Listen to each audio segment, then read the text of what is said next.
Good morning and welcome to Bloomberg Quint, India's first digital live streaming business news service. I'm Neeraj and you're watching Indian Open, and festive greetings to each and every one of us. Let's start with the headlines. World equities trade with caution as United States goes to midterm polls, with the Democrats hoping to break the Republican control over the House and the Senate. The government is looking to mop up another 8,000 crores through a fourth tranche of CPSE ETF. It's likely to be launched by the end of this month. IHH Healthcare is all set to pump in 4,000 crores as part of its capital infusion plan into Fortis Healthcare. And in post-market hour earnings, Power Grid Corporation met analyst estimates for the second quarter. Margins, however, contracted by over 5 percentage points compared to a year ago. And frankly, a lot of stocks will react to some post-market number deliveries as well. We'll talk about some of those. Let's start off, though, with the trade setup for the day. And the world markets seem to be an okay place.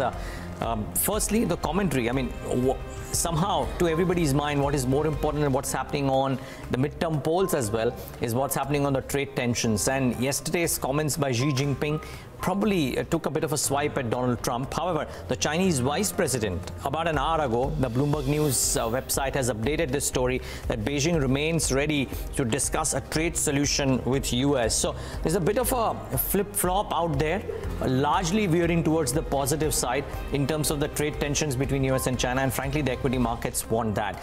Not that the commentary that came in from Xi Jinping or Donald Trump for the polls or trade tensions really impaired the markets too much, because if you look at what the US markets did in trade overnight, despite the Nasdaq coming off and led lower by a lot of heavyweights, maybe because of Berkshire Hathaway rally or otherwise, the S&P 500 and the Dow Jones did reasonably okay for themselves, and maybe that's rubbing off on the Asian markets as well. Save for Shanghai, we have positive cues. So Nikkei is up about 1%. The SGX Nifty is probably showing some positivity as well. So there is some green on the screen in today's session, despite the fact that last week's rally is not being enacted. If you look at this chart, the Bloomberg chart that will now come up on your screen, it'll clearly show that there's a bit of a pause that the equity markets are taking in this week. The green bars, the 3 or 4 green bars that you're seeing are all that happened in the preceding few trading sessions.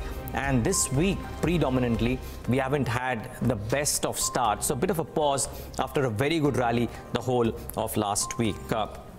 Frankly, this rally that we've seen over the last few days has led to the OI distribution widening again. So for a brief part of the month, we were seeing the call and the put OIs between 10,000 to 10,700. Now, if you look at it, the distribution max OI for the November series is at about 11,000 call, and for the November series on the put side is at about 10,000. So we're seeing a very wide range for the calls and the puts in the November series. At least the first 6 days of the current series are already over, but we're seeing a fairly wide distribution on the Nifty front as well. And what we are also seeing the last 3 or 4 sessions is that the FI outflow has slowed a bit compared to what was a very rough period in the month of October. The last few days there has been a bit of a pause. Couple of days we've had the trickle of FI money coming in as well. 12 crores in trade yesterday as well. But more importantly, the importance is not that there is a positive number. The importance is that there is no large negative number from the FI side, and that we've seen a number of days in the current series as well. So could we look at that positively? Maybe so. However, it's going to be a truncated week, curtailed week, tomorrow and day after, almost a holiday. Sure, we'll have the Mura trading session tomorrow, but that's hardly any volumes. So don't look at the trade activity too much. Maybe focus on individual stocks. What are the stocks that you should monitor in the session today? I think 4 or 5. Normally I talk about 4 stocks. I thought 5 key names are to be monitored in the session today, and then a few others too. But Cipla, the stock was amongst the top Nifty losers. In fact, the top Nifty loser in the session yesterday. There are target price cuts and downgrades across the board from the sell side on Cipla. So it'll be very, very interesting to monitor what happens here. Darshan will come in and speak about the con call takeaways and what the management has to say as well. But expect this one to not really bounce back too strongly in the session today. I think that would be a safe assumption. Minda Industries, they have cut the volume guidance for FY19. They've revised it downwards after upgrading it in Q1 FY19, and just this bit of flip-flop might not sit too well with the stock. Let's wait and watch what happens today. Remember, it's had some fairly volatile days, Minda Industries, in the last 3 or 6 odd months. Very, very interesting to see how badly it reacts to this one today. My guess is it'll start off negatively. Starlight Tech, amongst those few mid-sized names, which has actually recouped a lot of its losses, and now they've won another order. It's not really large compared to the order book that they have, but 1,500 crores is a large order. Nevertheless, it's a citizen network project in Maharashtra, and it's worth 1,512 crores. Maybe this one could react positively today. Phoenix Mills, from amongst the numbers that got reported post-market, as I thought stood out for me. Revenues up 9%, which is not bad for the business, but net profit went up about 48%. Margins expanded quite meaningfully for Phoenix Mills. Would be interesting to see if this one, not a very liquid stock, but likely to react positively today, I think. And lastly, Jet Airways. Remember that stock was up and about in trade yesterday. In the last 45 minutes, really went up, ended up about 9% higher. The volume said about 11 million shares. Now, media report, Jet Airways has made a clarification that the media reports on Tata buying stake in the company is speculative in nature. This is as per Bloomberg News. They haven't gone out and denied it, but they wouldn't as well, I would presume. The stock very, very active, and I think on that flavor of somebody coming in as a white knight, Jet Airways has moved up from those 190, 200 odd levels all the way to 251 as of trade yesterday. Very interesting to see if it's got more steam left or no, but a stock to monitor purely because of the trading activity that is happening in Jet Airways. However, what's lined up on first word today, as I said, Cipla, and the drug maker has given itself a grim prescription, with the company listing out challenges for the remainder of the calendar year. Darshan takes us through that list. SBI is then looking to get its house back in order, and the country's largest public sector lender is hoping it gets clarity on IL&FS and stressed power assets soon. Yatin will weigh in on what he took away from the con call and the management commentary. Agam then rounds up how FMCG companies have performed last quarter, and do they support the valuations. Lastly, a small pocket, but Indian specialty chemical makers are making their way back, and a lot of this has to do with China. Yash tells us why. Sajid, of course, then joins in to address the elephant in the room. Commercial paper redemptions are coming in thick and fast in November. He takes us through that whole list. However, start off with arguably the most important one, and that's State Bank of India returned to profit after 3 quarters thanks to a one-time gain, improvement in asset quality, which also led to low provisions for the country's largest lender. Yatin Mota, well, I heard him hearing the press conference very, very closely, standing by with the key takeaways from the earnings and what he made of the management commentary as well. Yatin came in the fag end of the market hours, so we know a brief bit about the numbers, but what were the key takeaways? Well, Neeraj, there were various concerns, and management clarified on each one of them. So let me take you through the numbers for the benefit of our viewers. The results were, largely in line with the expectations as far as SBI is concerned. If you look at the asset quality, that improved on a sequential basis, and not only that, the slippages, declined on a quarter-on-quarter basis. More importantly, we have the power sector wherein the resolution is coming up. That is something that the management has been speaking about in detail. On the internal side, we have the second quarter gross slippages, which came in at close to 11,000 crores versus a level of almost 14,350 on a quarter-on-quarter basis. And more importantly, the credit costs have come down significantly, which is at 1.99% versus a level of 2.55. So almost a 60 basis points kind of a cut that we've seen in credit costs, and the management has been maintaining their domestic growth guidance at 10 to 12%. For the quarter, it stood at 11%. The total watch list outstanding is close to 20,000 odd crores, and if you look at the IL&FS issue, as well as the overall issues, the management has given a lot of clarification. Okay, let's get some clarifications. Then stay on as well. We'll quiz Ms. Anshula Kant. She joins in right now to talk about the numbers and the outlook ahead. Ms. Kant, thank you so much for taking the time out and speaking to us at Bloomberg Quint.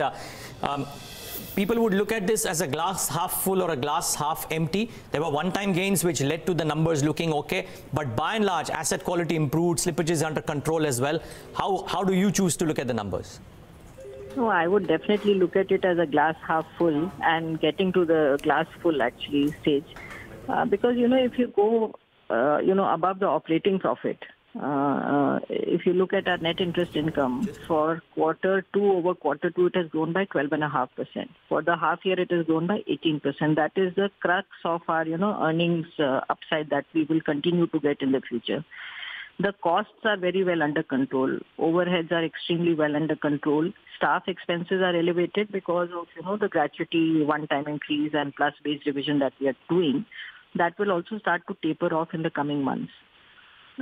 Fee income again is looking flat, but it is because we've reduced our service charges on minimum balances over the last few months. So basically, if you look at the operating performance, it's really on the upswing. In terms of, if you want to look at it, yes, one time again we did get from the PSPL and general insurance. But the fact is we also had 1,700 crores of mark-to-market provision during the quarter for the yields, GSEC yields. So, that is something now we are sitting on close to 16 to 17,000 crores of mark-to-market provisions, and yields start to come off. I think going forward we will get some upside there also. On the asset quality front, as you clearly, I was just hearing into your commentary, it has started to improve and the signs are now very clearly visible. So we are fairly hopeful of the coming 6 months in this year, and I think from next financial year onwards, it will be a much more stable performance. Interesting. Ms. Khan, before we get to the internals as well, just a couple of issues which the street would really want to know about. On this NBFC a bit as well, you've bought about 5,200 crores of portfolios. I heard the chairman say that there is a probability of additional 15,000 crores, if I'm not wrong, in the pipeline and should be done by March, April. Are they happening at very favorable rates? And are these slightly sketchy ones, or are these the better quality ones that are coming at a more reasonable price to a premier bank like SBI? So, we have our internal risk appetite policies for portfolio purchases, and these are coming in as per the risk appetite we already have in place. We are not, loosening up the controls there at all. And the pricing is good pricing. We are not going overboard. We don't want to skim the customer, but yes, it's at good pricing. Okay, just the other elephant in the room would be power. Now there is, of course, it's a moving situation. We don't quite know how it will shape up because of the recent ruling as well. But how do you expect the recoveries from that space to shape up over the next couple of quarters, Ms. Kant? Within this financial year, we are expecting, or rather hoping, to resolve at least 4 or 5 cases outside NCLT. Frankly, of the 30-odd stressed power cases that we have, most of them have already been filed under NCLT. 11 have actually been admitted. But because there is a stay, we are continuing our efforts outside the NCLT process, and we hope at least 3 or 4 should get resolved. Typically, we have a provision of about 40%. What we are seeing is that we would end up with a haircut of, or rather recovery of about 50-odd%. So maybe another 10% on the 32,000 crores of NPAs that we have in this sector. Okay. Is what we will need to do. Okay. A word, Ms. Kant, on, broadly you don't need to really say because the numbers spoke for themselves, but the asset quality and the slippages, I think they showed, at least the asset quality showed a meaningful uptick in this quarter. Do you expect this to be a trending situation, or do you expect stability at these percentages for the near term? I think it should get better because if you, break up the slippages, if you look at the corporate slippages, they were only at about 3,000 odd crores out of this total 10,700-800 crores. The SME slippages will definitely come off. Agri slippages also we've typically seen in the second half of the year are better because, the sugar crops, the cotton crops, they all come in the second half of the year, the realizables for the farmers. So recoveries are better in the second half of the year. So corporate slippages having stabilized, I think that is the big one for us. Okay, and for the good news, as people would like to look at it, is that for the second consecutive quarter, the overall total NPA addition was lower than what the number was in Q4. Now again, do you expect this to continuously keep on getting lower as the quarters come by? We have a watch list today of about 20-odd thousand crores. We don't expect most of that, all of that watch list to slip. So we do expect that the corporate slippages have stabilized and retail slippages will improve from here on. So I think things should look better from here. Okay. Last couple of questions.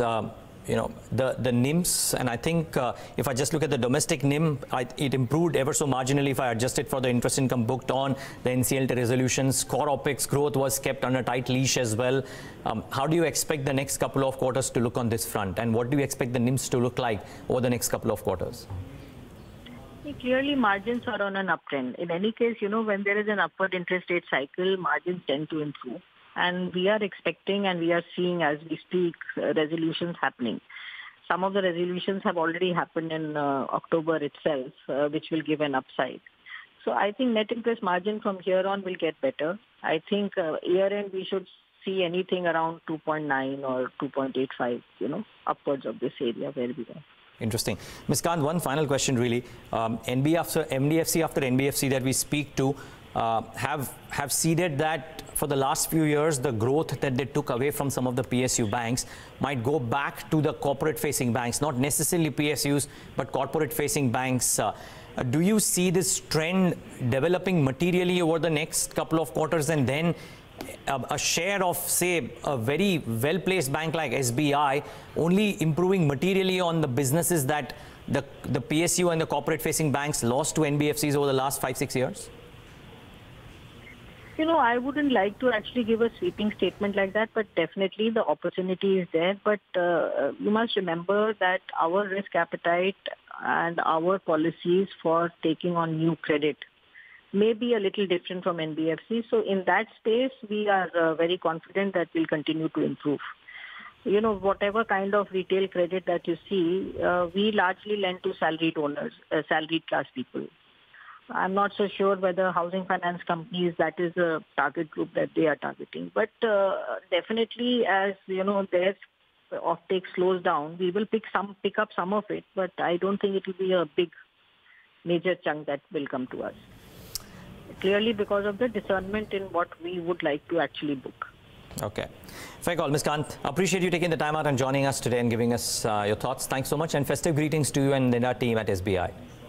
Thank you, and happy Diwali to all of you. Thank you so much.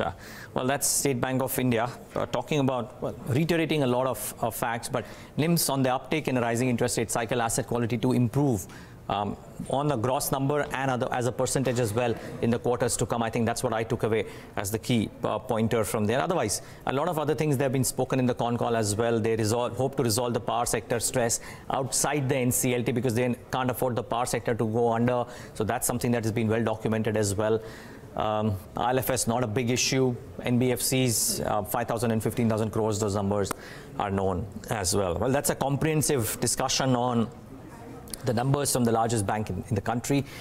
Now talk about the larger pharma companies. Cipla reported a disappointing second quarter with the profit missing even the lowest analyst estimates. What's hurting the business? Darshan Mehta is standing by with what the management had to say at the con call. Now Darshan, I saw some of the tweets as well that we put out yesterday.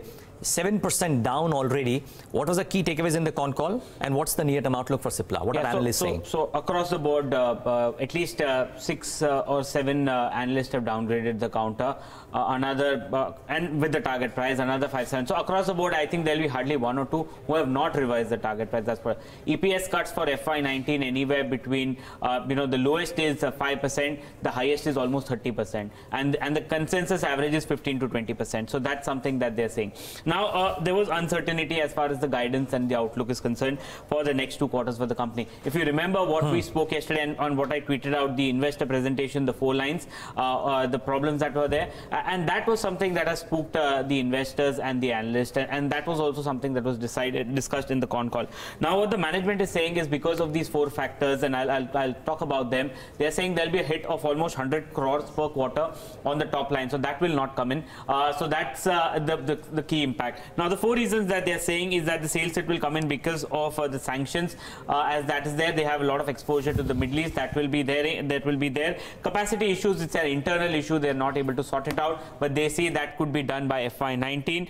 Tender-based funding is an issue. The tender business is also an issue because the large funds are not spending in on tenders. And finally, the higher API China cost from higher API cost from China. So that's the impact that are saying.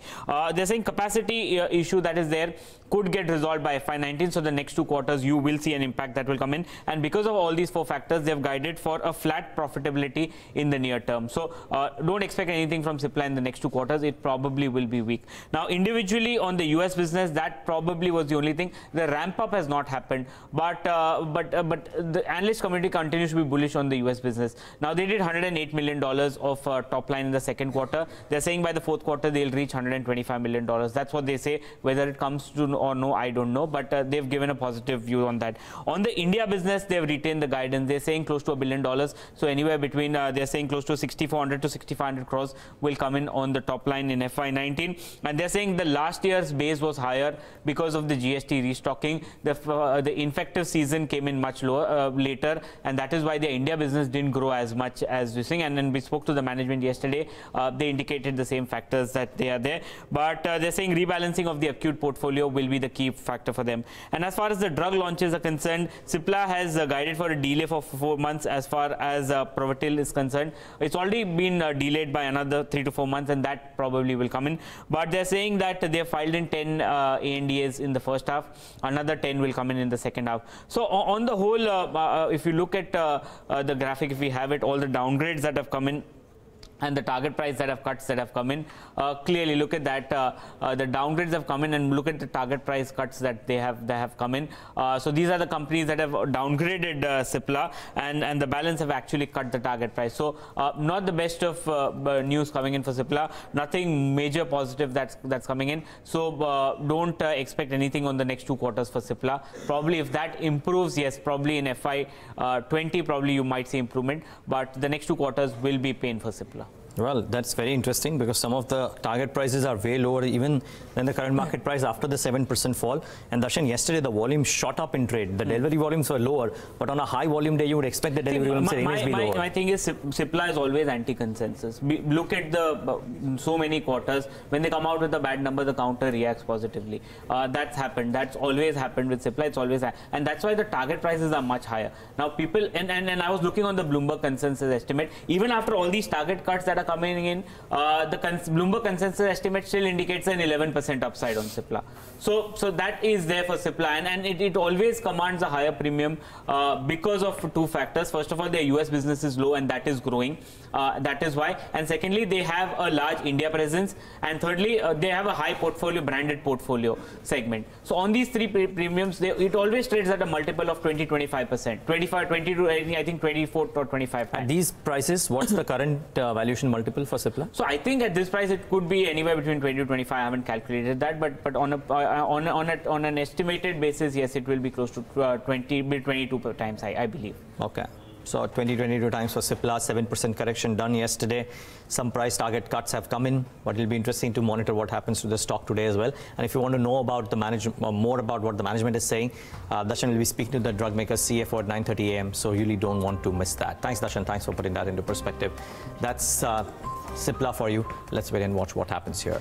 Well, unlike Cipla, consumer good makers posted a decent quarter of earnings. But are the numbers good enough to justify the valuations? And how are analysts viewing at these companies and the stocks, more importantly, post the results? Agam is standing by to compare and contrast these numbers. Morning, Agam. Good morning, Neeraj. Well, justifying valuations for FMCG companies has always been a very tough call to make, at least in India, considering it's such a big consumption story. But, well, let's take a look at how all these consumption stocks have done. I do want to point out that, 1 or 2 very big FMCG companies are still to report their earnings, so case in point, Britannia.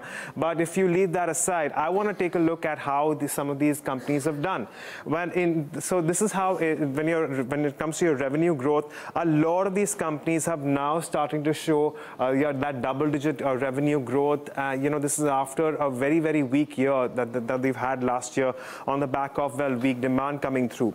And, well, while the likes of HUL were in line, we saw beat in ITC and Nestle. Nestle stands out for me in this case, considering a 17% growth in revenues, and it's a beat. But moving on, let's take a look at the next set of companies as well, where we've also seen good earnings come through. And again, GSK Consumer stands out for me, but look at Marico. Marico is the clear winner when it comes to revenue growth, albeit to a certain extent because of low base, but it's still showing up about 20% growth, and that's the reason why you saw that strength come through in Marico.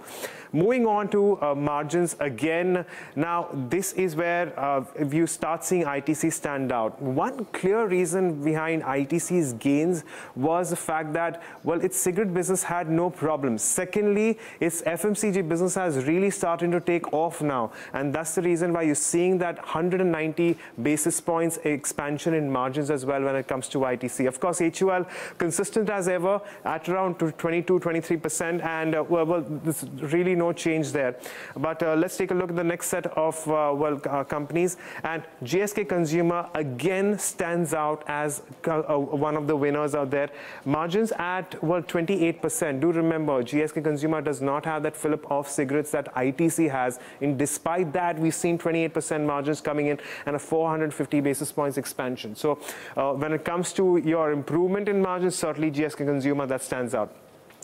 Now, price to earnings wise, at this point in time, we always knew that HUL would trade at a considerable premium. Nestle, as I've already mentioned, is trading at a premium for a reason. It's because of that growth that we've seen. What really stands out for me is Marico. It's not up to the mark as compared to something like an ITC or an HUL, but Marico is picking up, and at this point in time it is slightly more expensive. So we'll have to watch out for how things pan out. But you have to remember that GSK Consumer with 14% growth this time and margins at 28%, well, it's still relatively cheaper as compared to a lot of its peers. So GSK Consumer stands out for me. And of course, these are your analyst ratings. With respect to your returns, Dabur and Imami give you the most amount of projected returns of over 20%, but that's also the reason why we've seen a little bit of beating, but analysts are maintaining their estimates. They're also maintaining the price targets, and that's possibly the reason why we're seeing a 20% upside from current market levels. So it's a mixed picture. So while the street prefers something like a Dabur and Imami, it's essentially the likes of ITC, Marico, and GSK Consumer that clearly stand out in performance with respect to the second quarter earnings. Okay, Agam, thanks for putting that into perspective. Yeah. So when you watch, let's see if these companies are able to sustain their valuations. As Agam said, in a country like India, it's very difficult to justify valuations, but they sustain all the time. What about the next set of stocks, and that's chemical producers, which have largely witnessed a strong September quarter, barring a couple of names, but it's completely different dynamics that work for each of them. Yash Upadhye is standing by with a closer look at each of the businesses in the quarter gone by. Morning, Yash. Morning, Neeraj. I'll quickly run through the 5-6 names that have reported a good set of numbers. We'll start with SRF, and that one had a really good quarter, and that was because of strong performance in all of its three key segments. And let me start off with the fluorochemicals business, and that has reported a good 30.5% growth in revenues on a year-on-year basis on the back of increased penetration in the domestic market, wherein they have seen market share gain in the domestic AC market, as well as higher export volumes as well. The management continues to remain bullish when it comes to the specialty chemicals business, maintaining the 40 to 50% growth guidance for the second half of the year on the back of recovery in the agrochemicals segment, as well as improved product mix, healthy exports and direct sales to corporates and FMCG companies that have aided the profitability in the packaging business. Aarti Industries, another good quarter for the company. It has been doing quite well for the last 2 to 3 quarters. In fact, the higher top line growth that has been driven by volume growth of about 10% in the pharma as well as specialty business, higher share of volume value added products that has aided the margins for the company, as well as expansion into newer geographies. Viniti Organics, we've time and again said that the company has been doing extremely well. We've got the management as well. 57% growth in top line coming in at about 253 crores. The exit of Lubrizol, that we saw the complete effect of that play out in this quarter, as the margins too have gone up significantly, and that is because of the pricing power that the company now has when it comes to the ATBS chemical. Also, the volumes came in far higher than the street expectation was, and that is because of the recovery in domestic demand as well.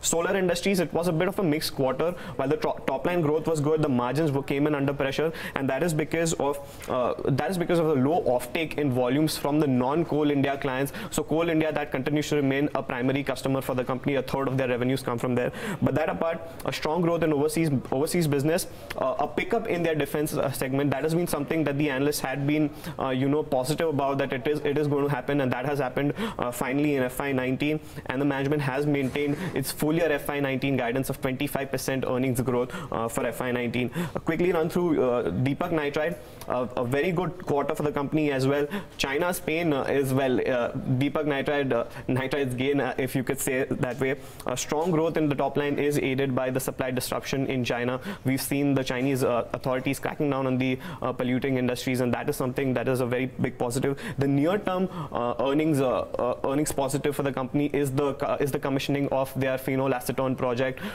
They've already started trial runs, and the commercial production should start as soon as the end of this month.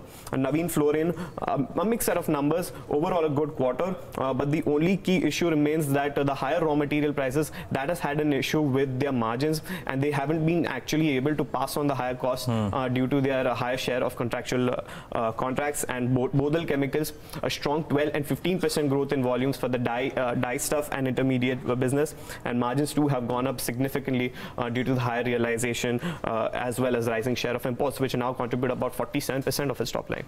Well, very interesting. To each of the companies has their own thing, but by and large, almost all of these companies benefited. A lot of them are export-oriented units as well in that sense. So 2 to 3 key takeaways that you could say is that the volume growth has been very good. Exports is doing very well, as well as the rupee depreciation working out for them, and the expansion projects that they have. So that gives them a bit of a visibility in terms of earnings going forward. And keep in mind, all of them are actually forecasting fairly strong numbers for the quarters ahead. Vinati, a case in particular, but Deepak Nitrite because of the phenol plant, Aarti Industries because of those long-term contracts that they've entered into.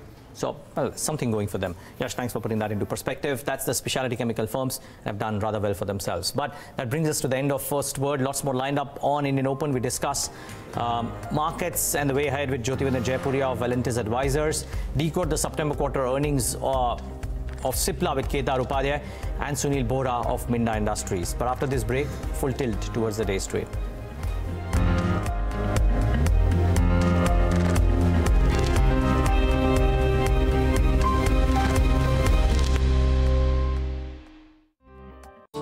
Good news, got a promotion and a damn good raise. Congrats, beta. वाह, raise? अब तो insurance policy ले ले. कौन सी company से लूं? Choose वही जिस पर हो पूरा भरोसा. That's good. But आज की generation wants everything online. Easy premium payment options, loan facilities और wide range of products. पापा दीदी, I will decide. Just send your links now. तुम दोनों भी ना. Same choice. LIC. LIC trending with times. 62 सालों से हर generation की पसंद. It's not about the award. It never is. It's about what went before and what came after. It's about getting recognized for the trust and confidence the customer has shown on us. We actually strive for it. It's about the brightest ideas and cleverest implementations. It's about innovation. It's about impact for manufacturers and help for shoppers. Tangible, meaningful impact for manufacturers who innovate, and genuine help for shoppers looking for the best new things on the shelves. It's not about the award. It is about standing out. It's about being a giant even if you're really, really small. It's about picking the leaders of tomorrow, today. It's not about the award.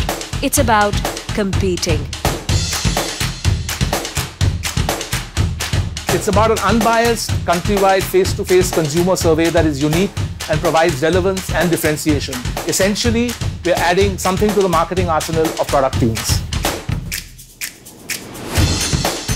It's about doing one's best and raising the bar each time. So it's about the end customer. You know, if you have that clarity. What is this need that you're trying to solve for the end customer? About exceeding expectations. About going all in. Coming. Product of the Year. It's about feeling good that we are associated with Product of the Year. This is our 10th year. 30 years of finding brands that capture a billion.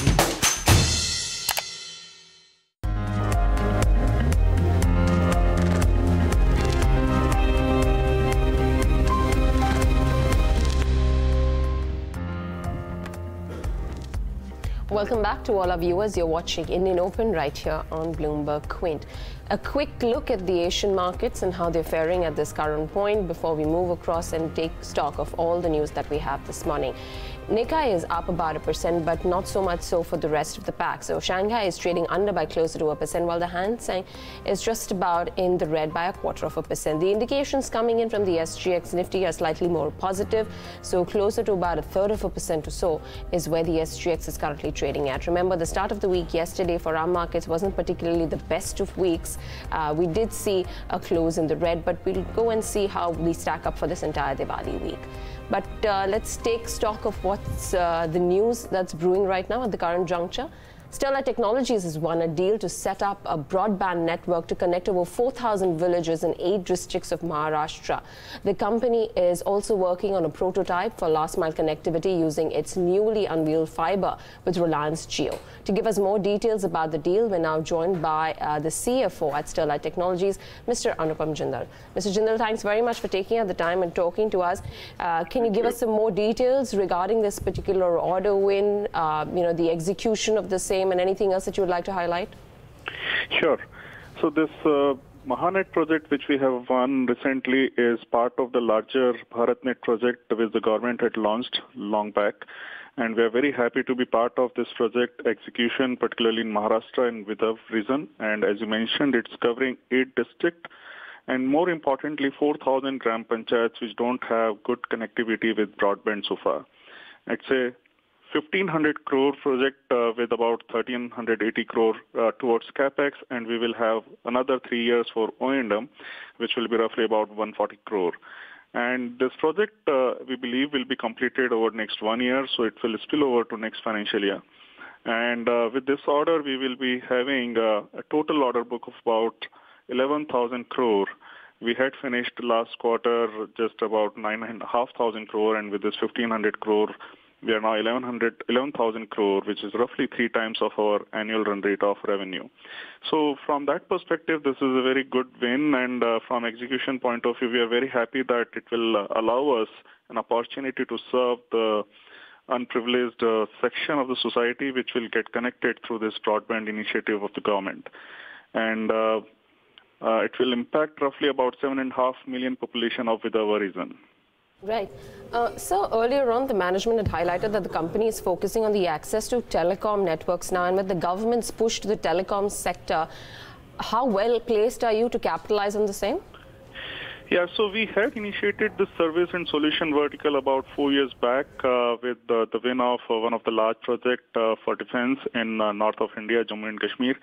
And we have got good capability built up over the last 3 to 4 years with the very good execution happening there. And we have developed internal processes, systems, and certain prototypes which can serve both the government, public sector enterprises, as well as private telecom operators, not just in India, but even around the world. So we started some part with the private telecom operators in India, with the large telecom operators, and we are continuing to build up that capability to serve that last mile connectivity, fiber to the home, fiber to the enterprise, and so on and so forth.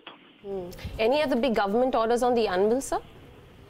So we continue to participate in various opportunities. Most of those opportunities which we have in pipeline, which we have bidded, are mostly on BharatNet side. So various states are actually initiating this project, and we are participating in those projects from time to time. And as and when we will get some outcome, we will inform our shareholders and investors. Just one last question, sir, before we let you go, regarding, where you are at regards to the proof of concept for the last mile connectivity platform with Reliance Jio. What's the status check? So it's just started. We are building up those POCs, not just with Reliance Jio, but with the various other telecom operators, including other large two operators. So these are also in pipeline, and as we continue to serve them, we will see scale coming up, hopefully. And that will again open up another not just vertical, but another avenue to the companies.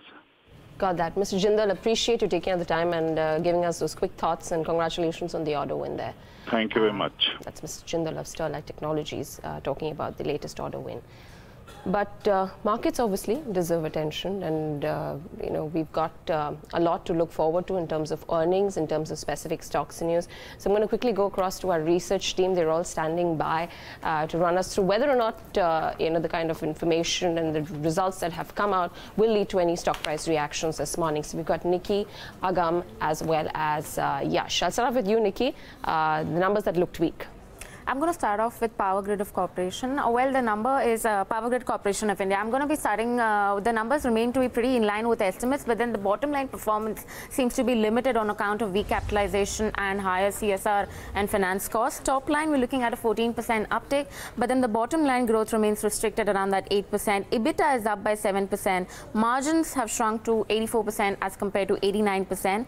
Godrej Agrovet, again, a weak set of number that we're looking at. Revenue is up by 11%.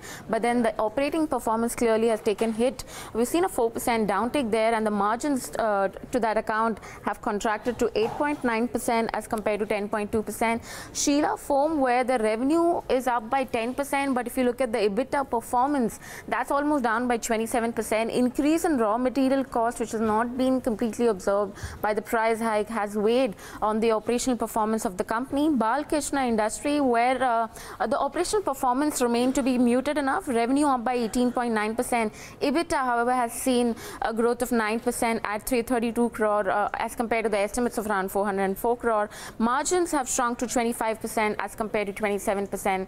But then importantly, the company has cut the volume guidance to 210,000 to 220,000 MT for FY19 as compared to the guidance of 225, 230 that it had given in the previous quarter. Well, Fortis Healthcare, weak set of numbers there itself. Revenue down by 5% for the company. Look at the EBITDA performance, that's almost down by 40%. The company has reported a net loss of 160 crore as compared to 45 crore, and there has been an exceptional loss of 96 crore, almost double to what we had in the corresponding quarter. All right, Agam. Thanks, Nikki, for that. Agam, what about the stocks that came up with good results? Sure. So I'm going to start with PNB Housing Finance, and there's been a lot of volatility with respect to this stock. Well, with respect, the way we've seen the earnings pan out, we saw 32% growth in net interest income and a rise of 33% in its profits. And this is essentially backed by the loan growth of around 37%. All cargo logistics is where we saw margins expand to around 7.2%, again 6.8%.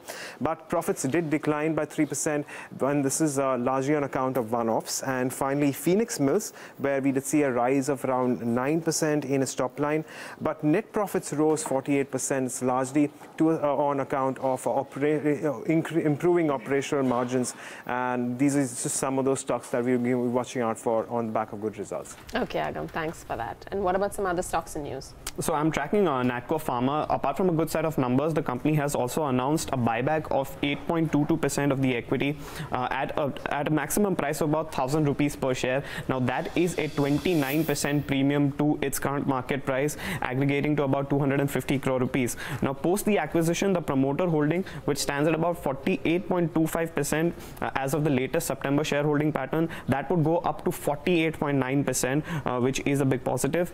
Secondly, Minda Industries is another one that we are looking at. They have approved an investment of about 77 crore rupees for the setting up of a new manufacturing plant in Maharashtra.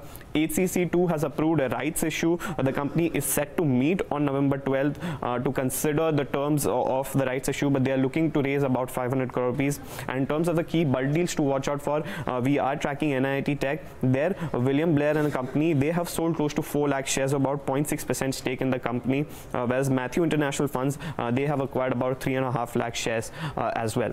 All right, Yash, thanks a lot for that. So lots of stocks and news, lots of results to see reactions to. But let's bring on board our technical experts, Hadrien, Mendonca, as well as Manav, Chopra, both of them here with us this morning.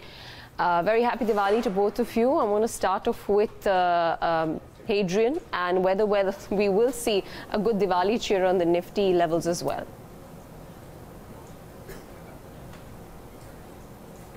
Yeah, hi, good morning and happy Diwali to you as well. Definitely, we have seen, a pre-Diwali bash, in our markets. We have seen a good, healthy 500-600 point rally in the Nifty. Bank Nifty has participated as well. What's important here is we have definitely seen a breakout on the hourly charts, but the rally that we have seen in the past 2-3 days has been pretty steep. Steep rallies generally gives you a throwback. So, throwback means we could see a little bit of profit booking around these levels. Now, very importantly, it is approaching its long-term 200-day moving average. The Nifty is also approaching its most recent peak, which it hit on the 17th of October. That is the 10,700 levels as well. So 10,700 on the upside is going to act as a very important resistance. Nevertheless, we still have the scope of rallying by another 150 to 200 points from here. So definitely, the gauge has to be on the positive side. Long positions should continue to be held on to. As far as the Bank Nifty is concerned, again, the Bank Nifty has already hit the resistance of 200 DMA, and that is close to the most recent peak of 25,900. So if we see the Bank Nifty breaking out above the 25,900 levels, this is going to be a very deciding and important factor, because this could actually lift the markets much higher from here on. So 25,900 should be broken, otherwise we could see a little bit of consolidation going forward. Okay. Manav, good morning and festive greetings to you and your team as well. How are you approaching trade today? Thank you, and wish your entire team a very happy Diwali.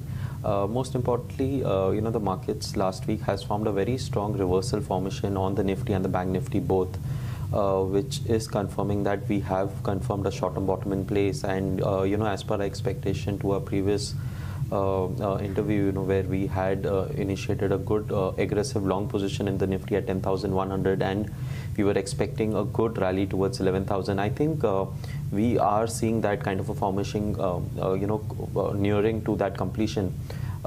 Yes, there is a very strong base. The previous weekly resistance has seen a very good breakout, which was at 10,500, and the markets are consolidating above that. So as long as we continue to hold 10,400 on the weekly basis, I think things are going to see a good up move in the near-term perspective. The immediate targets would be on a very short term would be 10,750, but 11,000 is what we are eyeing at. Even for Bank Nifty, after that series of positive divergence between Nifty and Bank Nifty, a swift rally in Bank Nifty has actually led to a good move in the indices, and it has some important support around the levels of 25,500. So as long as these levels are holding, I think our original targets of 26,550 is what we continue to hold, and we still expect this upside to be achieved in the next couple of weeks. Okay, let's try and nail it down to specific stock ideas as well for the morning before we talk about some key movers. Hadrien, I'll come to you first. Your stock specific recommendations for the morning. Yeah, hi, good morning, Neeraj, and happy Diwali to you as well. Thank you, Hadrien. As long as the the recommendations are concerned, we have one long and one short. So first is Reliance Industries, and we are long on it. We're seeing a very good accumulation pattern breakout on the smaller time frame charts, and I think one should not miss out on the Reliance Industries. We're expecting a short term target of 1130 and keeping a stop loss at 1070.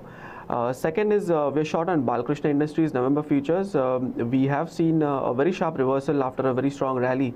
It has broken down its short-term moving averages, which is indicating that further downside cannot be ruled out. So we're expecting a short-term target of around 1030 levels, and expecting and keeping a stop loss of close to 1079, with a disclaimer that we may have also given the same call to most of our clients. Okay. Manav, what about you? Your ideas for the morning? Yes, my first buy call is on NBCC. Basically, the stock has seen a good rebound from its oversold levels. Previous 3-4 trading sessions has witnessed a good move, and most importantly, the volumes are above its 50-day average volumes, and we have witnessed some sort of a spike coming from the oversold levels. Also, there are some momentum indicators which are indicating that the prices would see some further up moves. Even at the current levels, the NBCC is witnessing some good high margin of safety and a good risk reward ratio. I recommend a buy into this with a stop loss of 59, and we expect an upside target towards 70. My second buy call will be on Motherson Sumi. Prices after good recent decline has formed a double bottom formation on the daily charts and has witnessed a good short-term bottom in place. There is an important support at 168 to 170 on the downside, and one should look to initiate a buy on dips approach. Since the prices have already witnessed a good healthy correction, and a base formation at the lower levels, it's a high probability trade that the prices would be testing its neckline of the double bottom top. So in that case, 190 would be the upside target, and the stop loss is 165 on the downside. All right. Gentlemen, just stay on with us. We will take a quick detour and on to our special segment, Bloomberg Edge, where Yash Upadhye tells us about a pattern that the terminal has thrown up on a particular stock or a trend that he is spotting. Yash, what's on your radar today? Good morning, Devina. Mindtree is the stock that we are looking at, and there the MACD that has turned positive. So first, let's try and understand what the MACD indicator is. It is a trend following momentum indicator which shows the relationship between two moving price averages. How do you interpret it? You go long when the MACD line crosses from below the signal line. That indicates a positive crossover, and you sell when the MACD line that falls below the signal line from above. So in this case, the first scenario that has taken place, the blue line over here, that is the MACD line, and with the Monday's move, it has managed to cross over the white line, which is the signal line. Now, what we saw on the charts is that over here we saw a big big bearish candle following the results, and since then it has been largely trading in a narrow range somewhere around the 800 mark. It has been testing those levels and has been trying to break up from that. And here the MACD indicator that has turned positive, indicating that there could be room for an upside from these levels. Okay, and how well has this worked in the past? So every time you went long when the indicator turned positive, it would have given you a positive return of 14.5% over the last 1 year. All right, not bad, 14.5%. Thanks a lot for that, Yash, appreciate it. That's Bloomberg Edge for you. Let's go back to a few other stocks. And Cipla, being one in yesterday's session, saw a deep gash of about 7.5%. Disappointed the street on its numbers. The stock's at 563. But if you heard Darshan's link before, you still have a potential upside of about 11% on the stock as per the Bloomberg analysts. On the charts, after yesterday's break of 7%, Hadrien, what would you do with Cipla? Definitely, I would not go long. If you look at the larger, time frame charts, it has actually been dented after yesterday's that big move. On the monthly charts, we saw a symmetrical triangle breakout, but because of this sharp downfall, it is actually turning out to be, a false breakout. And false breakouts, tend to give you very, very strong move on the opposite direction. So I think on the downside, there is still scope for Cipla to touch the 500-520 zone. That is where I will actually consider, going long. But right now, I'll definitely not go long. Okay, what else? I think amongst companies that cracked a little bit in trade yesterday as well, there were 2 or 3 that stood out. Firstly, Indocount, and I think they've got some labor disruptions in one of the units. So the stock was down about 5% in trade yesterday itself. But let's see if there is more in store here. But sugar as well. I was listening to the morning podcast, Devina, and sugar prices are down about 3% in overnight trade. So commodities by and large have come off, but sugar and coffee in particular have come off and come off quite rapidly in trade yesterday. So there's a bit of a correction yesterday in the likes of Balrampur, Chini and some of the others.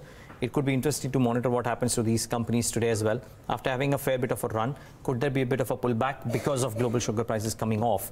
Because that kind of disrupts reduces the earnings on the export opportunity that some of these companies would have in the current sugar year as well. With an assumption that the prices... a culmination of factors like even the recent run-up, like you said. So on a technical basis, probably looking a little bit stretched also. And obviously those reasons I'm not saying it's only purely technicals, but it's already run up so far. So some profit taking probably. Yeah, so some profit taking. I think that would be about it, because I think it's difficult to predict what the sugar prices will do over the course of the next 1 month because of one day's move. But maybe there's a knee-jerk reaction expected in today's session as well.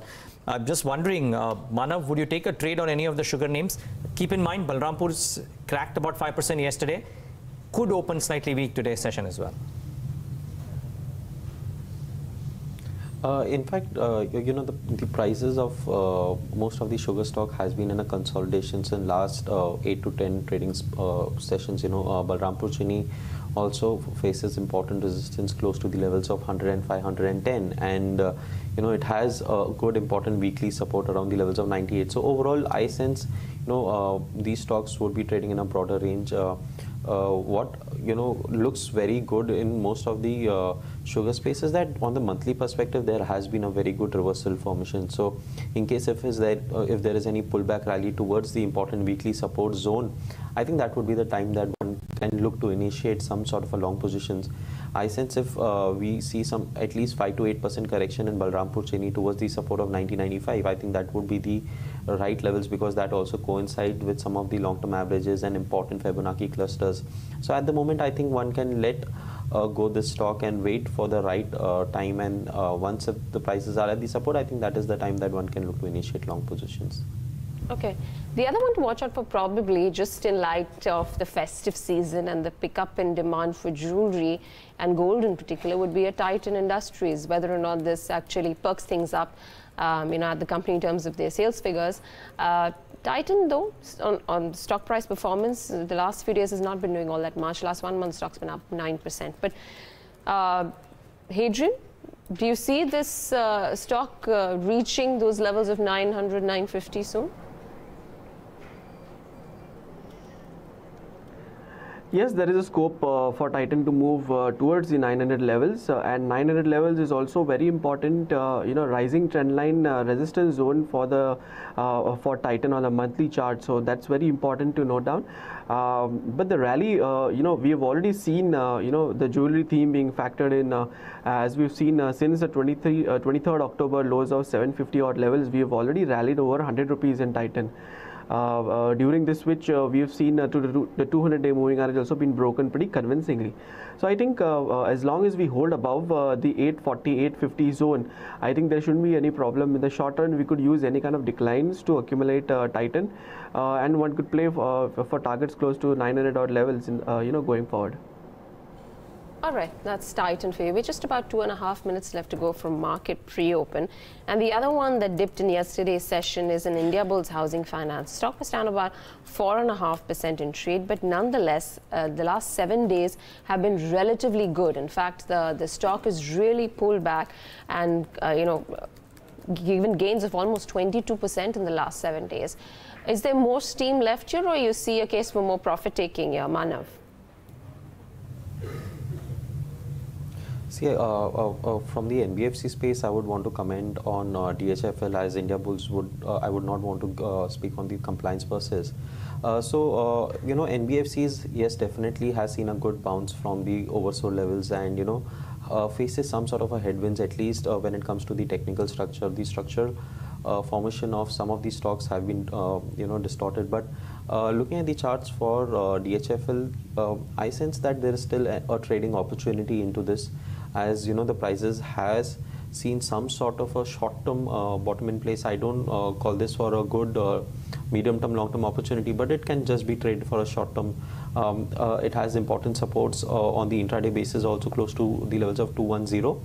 Since there is a big volatility increased in this stock, I think one has to keep a stop loss below 200 levels, and in case if the 200 level is sustained, there is a chance that the prices would break its recent peak of 240 and eventually even rally towards the levels of 265. So for a trade per se, I think DHFL is well placed, and look for an intraday dip.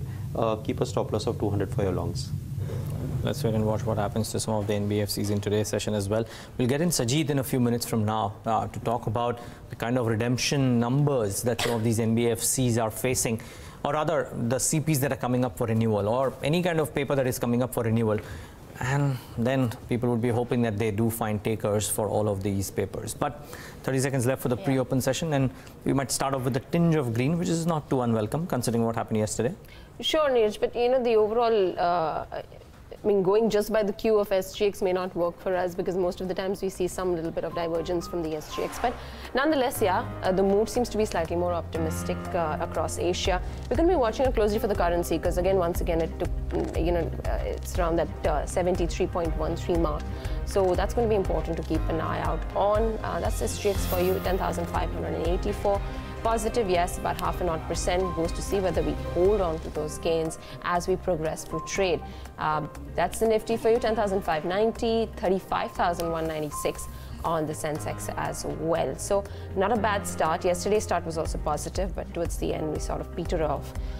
Amongst the gainers on the Nifty, HPCL stacks up at the top, 10% higher. You have actually a Tata Motors as well, which has gained about 10%. Tata Motors, on the other hand, is one stock which has really come off those lows of around 165, 170 that it had actually made a few days back, and the progression has been pretty strong on this stock. Bajaj Finance is the other one, 3.8% higher. M&M is 2.3% higher. Ultratech Cement, SBI, 3.5% higher. Remember, a good set of numbers from SBI, a good progression towards managing their asset quality, and the management also pretty optimistic on the future road ahead. That stock's up 3.5%. Titan is up 1.1%. ONGC, Reliance, the big boy, is up 1% as well. So a slew of stocks in the green. Amongst the stocks in the red, Vedanta is down 2%. UPL, Bajaj Auto, and HDFC Bank and Kotak Bank are in the red. Okay, just a couple of stocks. Before we do that, the currency at 72.91. So after the slam dunk yesterday, a bit of a pullback and some bit of a green on the screen. The bond yield should come up on your screen. 7.78 was where we started off yesterday, currently at 7.80, so just about those levels. Quickly, Mayuresh Joshi, of course, Johnson, fund manager at Angel Broking, with his thoughts. I just want to mark, though, a couple of stocks before I go across to Mayuresh. Balkrishna Industries, and let's see what that one is doing in the session today. Should come up on your screen. They've cut the volume guidance, and that shouldn't augur too well for the stock. About 3% lower in trade. There's an unnatural 10% downtick in United Spirits, which I think will correct itself. Let's wait and watch. And sugar could have a slightly tough day in trade. Let's wait and watch if that lasts or no. But as I said, Mayuresh Joshi, fund manager at Angel Broking, with us on the show to talk about his thoughts. 3 or 4 pockets that we want to highlight and talk about with Mayuresh very quickly. Mayuresh, good having you. Thanks so much for joining in, and festive greetings to the entire team at Angel. Let's start off with Cipla. 7% correction yesterday already. Is there more in store, or would you use this weakness to buy into Cipla? Morning, Neeraj. I think I'm very happy Diwali to all of your Bloomberg Quint and all the viewers. Again, I think in terms of the core numbers that Cipla presented yesterday, I think it was disappointing in terms of how the top line has grown. And yes, the company did allude to some sort of issues that they're probably facing, both in terms of pricing and what can probably go through in terms of key approvals for a few of their A&D applications. At the same time, I think the percolation of all this clearly reflected on the EBITDA margins, which were soft, and on the bottom line as well. So what clearly happens specifically in terms of approvals, that is going to be extremely critical. The second element obviously is going to be their inhaler stroke respiratory products, which are expected to come through. So they've clearly said, at least in the last quarter, I could not hear last quarter's con call, was that Pro Air would probably get delayed by a few more quarters, and even the Proventil A&D, I think that should probably come through the next few quarters. So what really happens in terms of earnings growth and the kind of valuations that Cipla is demanding with expectations of these products coming through, I think it is fairly valued at this point of time. So again, I think there might be some softness which might continue on this stock. Okay.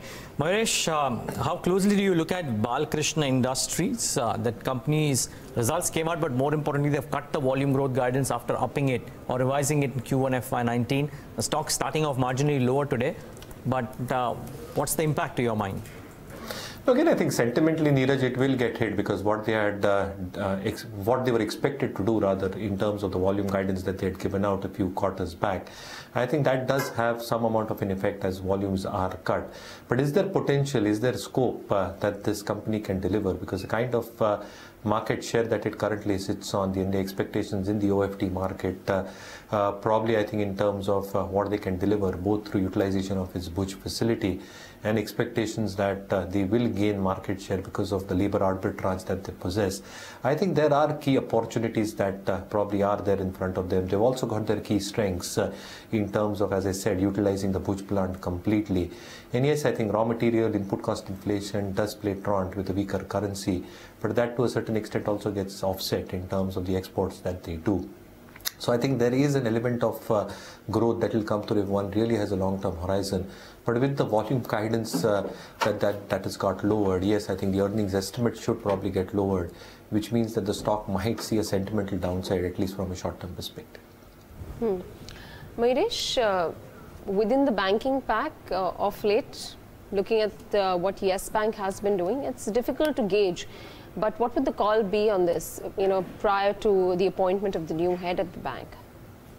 So I think, Divina, that's a very interesting perspective. I think who comes at the helm of affairs as Yes Bank will probably have a large say in terms of how the movement of the stock will be and what kind of efforts, again, I think the new management will take in terms of capital raising, because that is going to be a dire need of an hour.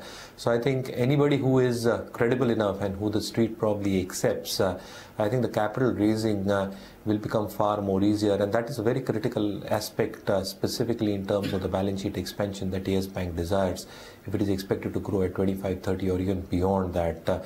In terms of the other core key parameters, my own sense is that whatever they have reported in Q2, I think the loan growth was fantastic, the deposit growth was absolutely okay. What you've probably seen in terms of CASA accretion, I think they are probably on the path in terms of achieving those targets. NIMs might get affected to a certain bit, but pretty sure, I think like most banks, I think the MCLR hikes or rises will probably ensure that NIMs remain stable. And asset quality, both in terms of reported numbers as well as expectations from the divergence that all these banks have to report vis-a-vis RBI's directive, I think they should be in a comfortable position. So I think this is going to be a critical aspect. But if they're able to find somebody who is credible enough and who the street accepts, I think the valuations probably are very, very attractive. So any significant decline, if the market does give an opportunity, I think we do believe that valuations are extremely attractive for a stock like Yes, but we equally like stocks like an RBL Bank or even something like an ICICI.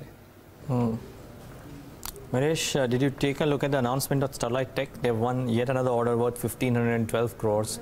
It's a stock that's recouped a large portion of its losses, and therefore it's not cheap on the valuation front. So what would you advise somebody to do with Starlight Tech?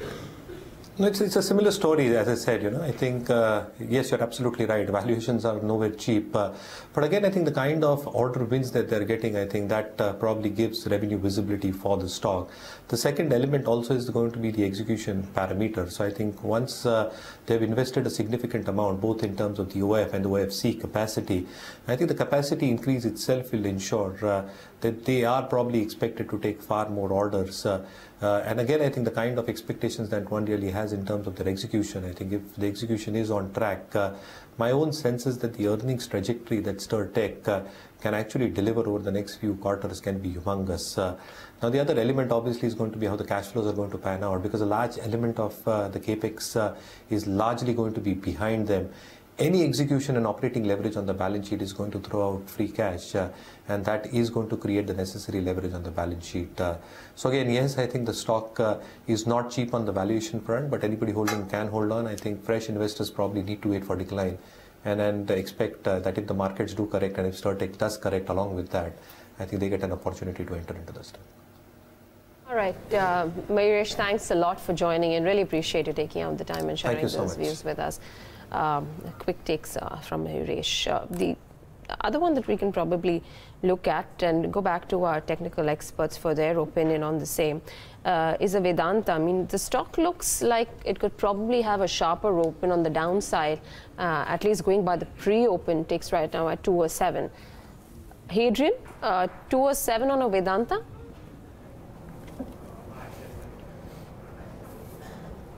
I think it's a little surprising to see, that in the opening ticks, in the pre-market opening ticks. But I think we've seen a very strong breakout with good volume participation 2 days back. I think that breakout zone is around 215, 214 levels. So I think as long as those levels are held on to on a Vedanta, I think the breakout is still intact. And on the upside, we could see, Vedanta making an attempt again to move higher towards the 230, 235 levels. But if we breach the 214 levels, I think things could turn around, and on the downside, then the scope opens up towards 204 to 200 levels as well.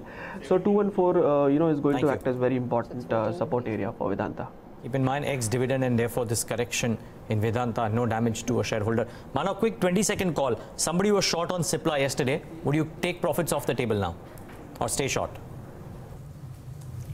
Of course, one should definitely take the profits off. Simple reason, with a sharp decline, prices unlikely sees a good sharp follow down.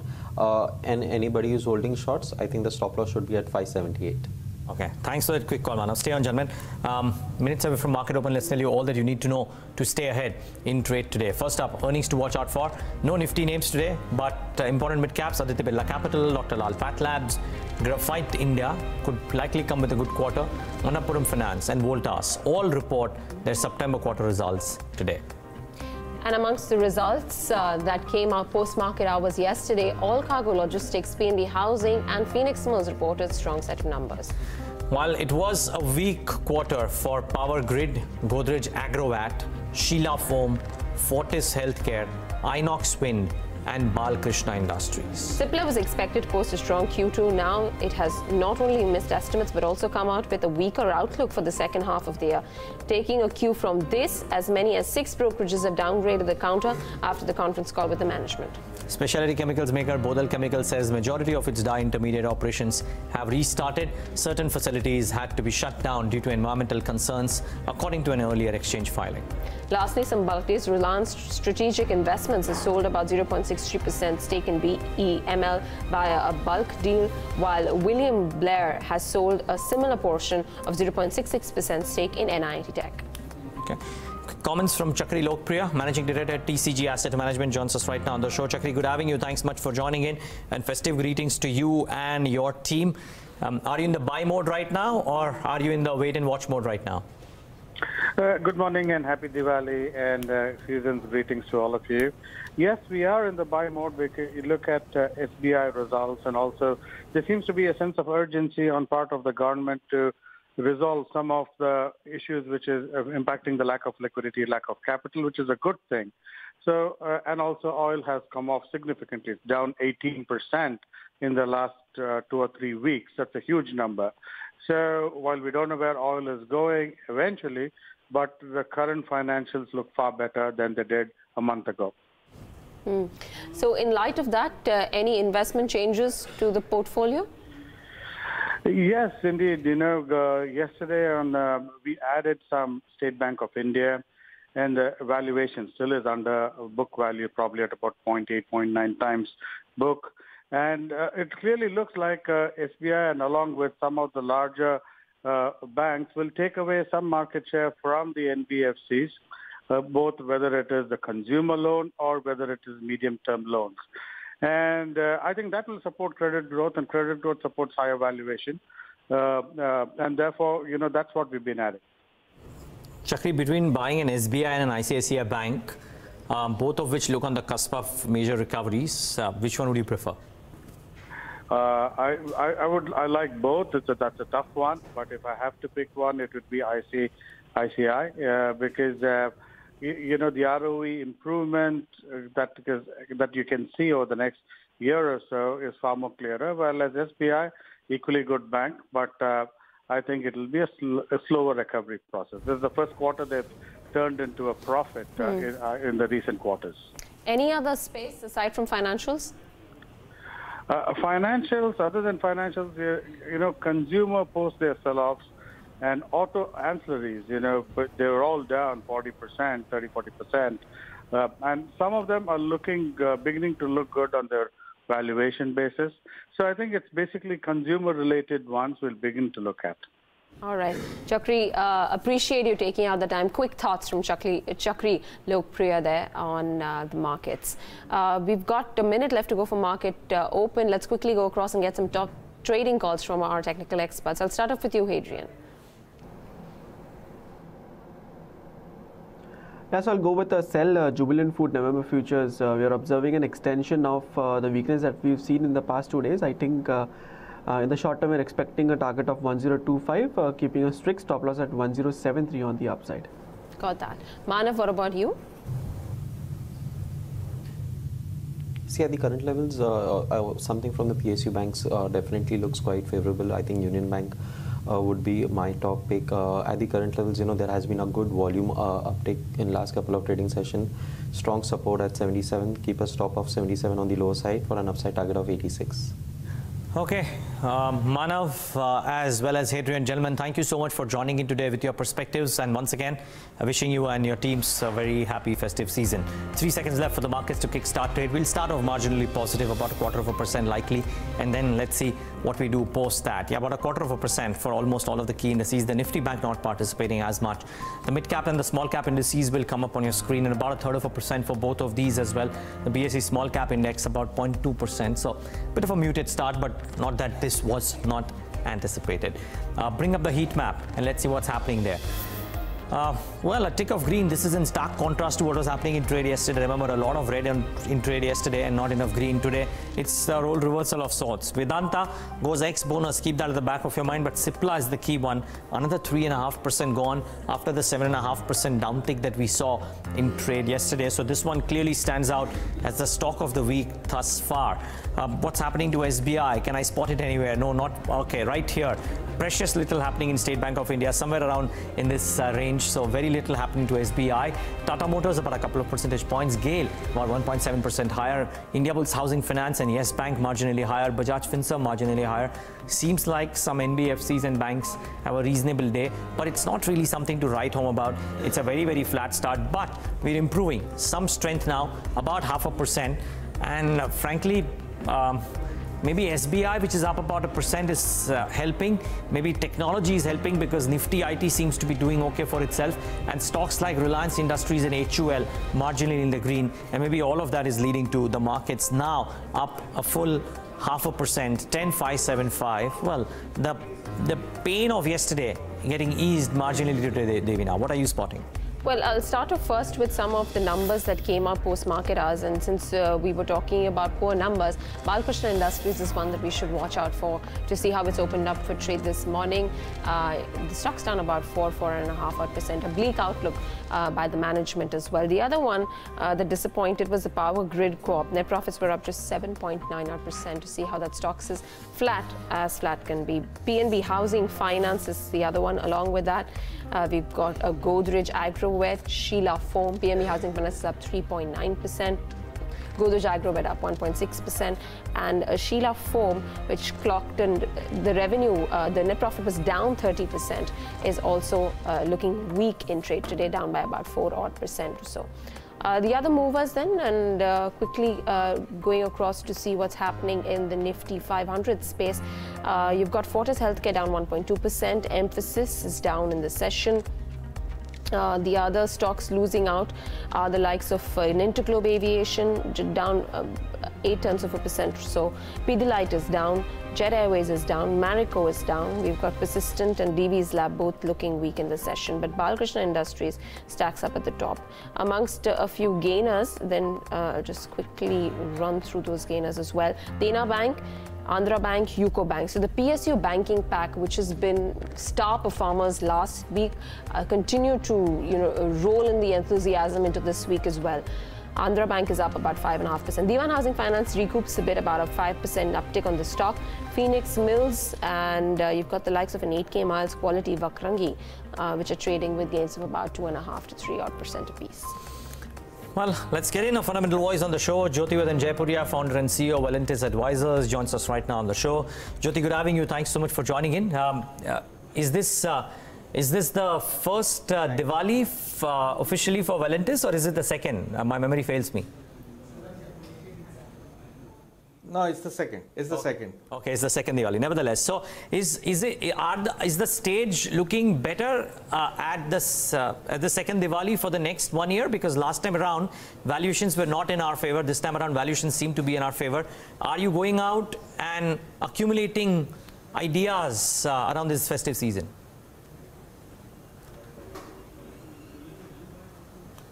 Yes, you know what we've done over the last 10-15 days is we were sitting on a lot of cash, so we've been putting some of our cash to work. We're still sitting on reasonable amount of cash, so it's not like we put all our cash back into stocks, but we have been buyers in the last 15 days because, you know, one is valuations have come off, so that's like a good thing for us because we, you know, focus a lot on valuations, and for us beginning of the year was a challenge in terms of valuation. Second is, I think, you know, the whole excitement in the market and probably the bit of euphoria which is there is starting to wane. So that is the other thing which is helping. My view still is not changed that over the next 3 years we'll probably see a earning cycle recovery. Last 10 years, as you know, most of the returns came from valuation change. There was hardly any earnings growth. I think next 3 years all the returns are going to really come from earnings growth, and there won't be too much of a valuation change. So we still work on that basis, and you know that's the way we are evaluating our stocks. Jyoti, good morning to you. Devina here. Do you see any hindrance, for the equity markets? Because I mean, there's a lot that's been happening at the current point, as well as future uncertainty.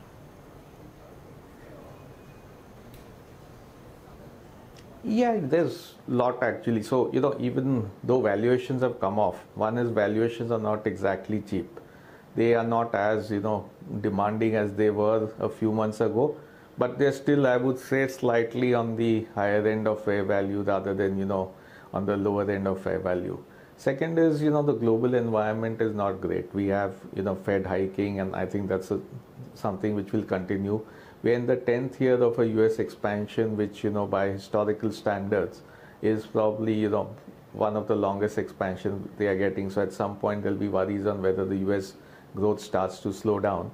And third is, you know, in India short term, we probably will see a bit of slowdown in growth because of, you know, this NBFC fiasco, because a lot of the consumer demand sectors will probably get hurt a bit as NBFCs come back on lending. So these are the three near-term concerns, or, you know, the longer-term concerns. Apart from this, of course, elections is probably going to be a overhang on the markets for the next 6-9 months. So, you know, I think till the 2019 elections out of the way, there'll be a lot of focus on what sort of government can we get in 2019. Jyoti, the idea here now, I mean, for an investor who's probably looking, be it an SIP or be it any form of mutual fund investment, if you're not doing that and you're looking at your own portfolio management, churning and mixing and having the right mix of stocks from different spaces is something that needs to be done. So at this point, what would you probably reduce your weightage on in a portfolio versus increase it?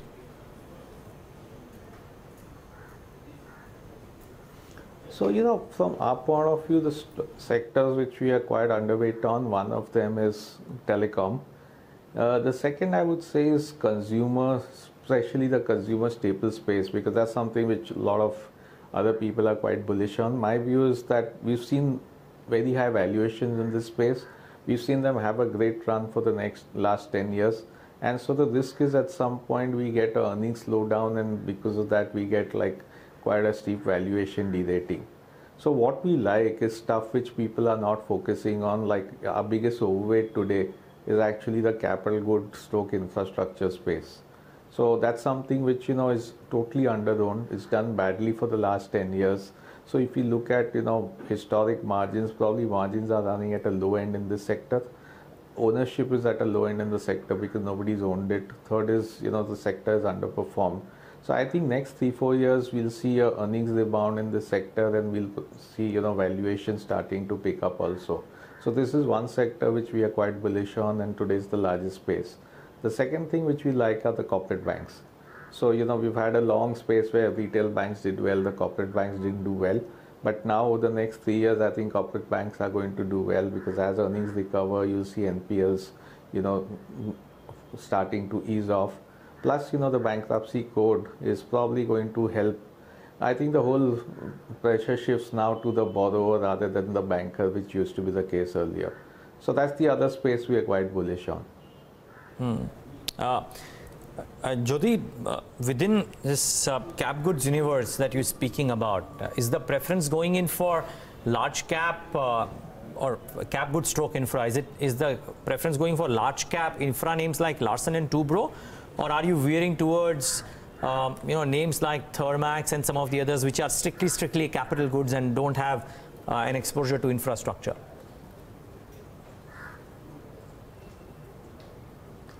Yeah, so from our point of view, I think both the large cap and the mid caps will do well.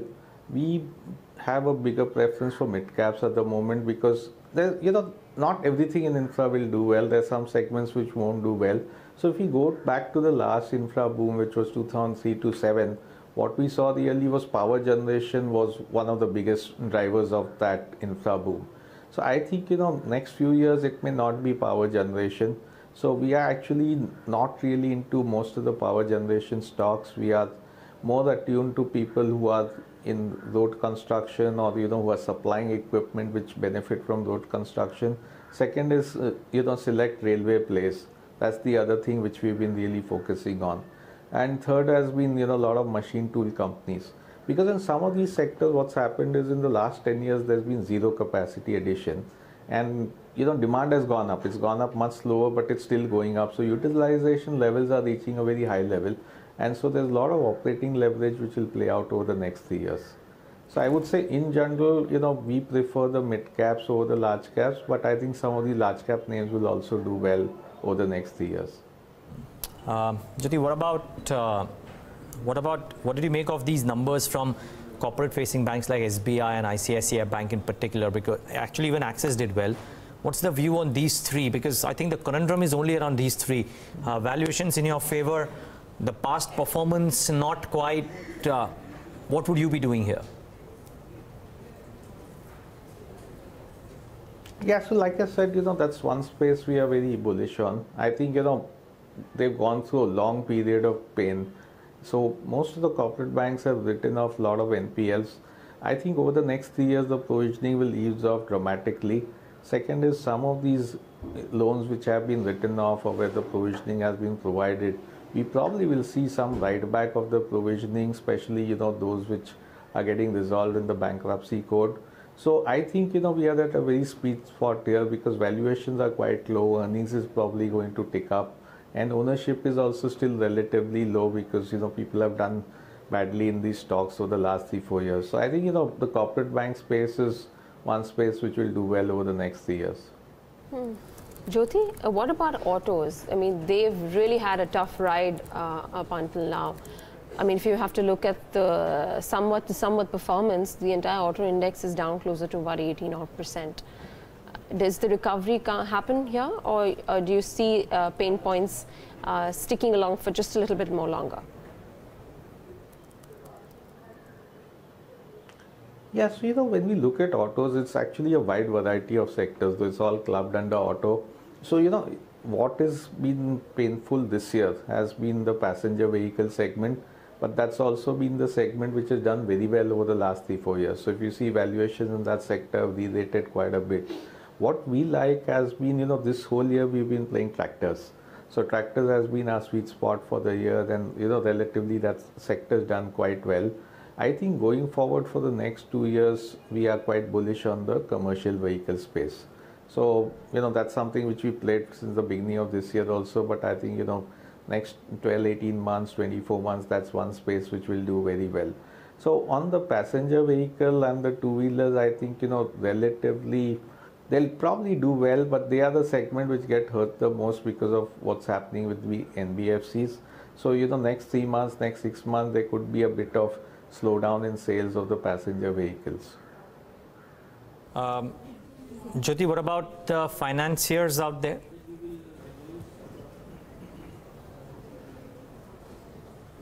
So, like one is the NBFC space, the other is the banks per se. I think the banks will do better than the NBFCs, especially over the next 6 months, because NBFCs will have 2-3 problems. One is, just raising money will be a problem for them. And because of that, what most NBFCs are going to do is just deliberately slow down their growth because they're not sure whether they'll be able to roll over their existing loans or not. The second is, cost of money will go up for them. So I think all of them will see some margin pressure and, which they'll have to take. So to that extent, though the NBFC stocks have corrected quite a bit, I think we have to look at a new normal in terms of their profitability. I think we have to look at lower margins for them. And, in light of that, look at whether they are actually very attractive or not. The benefit of some of this will go to the banks, especially in terms of ability to raise, deposits, to raise CASA. And I think they will see the benefit of that. They will be able to gain market share in some of the segments which NBFCs operate in. So overall, I would say, buy some of the banks, and we still prefer our biggest preference is for the corporate banks. Okay. Jyoti, it's Diwali time. Leave us with an idea. You may not be able to name a specific mid-cap or something like that, but an indication of what your top idea is. If you can actually share a large cap name, then nothing like it. Call it a Diwali gift. Okay, we can't talk names, but I would say look at stuff in capital goods space. Look at things which have not done well for the last 10 years. And most segments, whether it's in machine tools, whether it is in pipe segment, most of them will do very well over the next 3 years. Got that. Jyoti, we'll leave it at that. Really appreciate you taking out the time and sharing those views with us here on the show. So the cap Thanks goods a lot, space. And happy Diwali to everyone. Happy Diwali to you too. So the cap goods space is what Jyoti is keen on this Diwali. But markets, divergence on that pack, huh? Yeah. S. Narain, S. Nagnath. Under-owned, like they said. It's fairly okay on the valuation side. So probably a good bet to watch out for. 10,585 on the Nifty. That's where we are. The Nifty Bank is trading by about 1/3% higher, and Sensex also up about 0.5%. I must just mention one stock before we take that break, and that's Sun Pharma. It's up 2%. Taro reported numbers, and the numbers were good. It's a good set of numbers, and maybe that's why Sun Pharma is doing what it is doing, 2% higher from that one. And of course, as Devina said, the market's by and large doing okay. Take a break on that note. On the other side of the break, Decode September quarter earnings with two companies, Kedar Upadhye of Cipla, Sunil Bohra of Minda Industries. Stay tuned to Bloomberg Edge Live.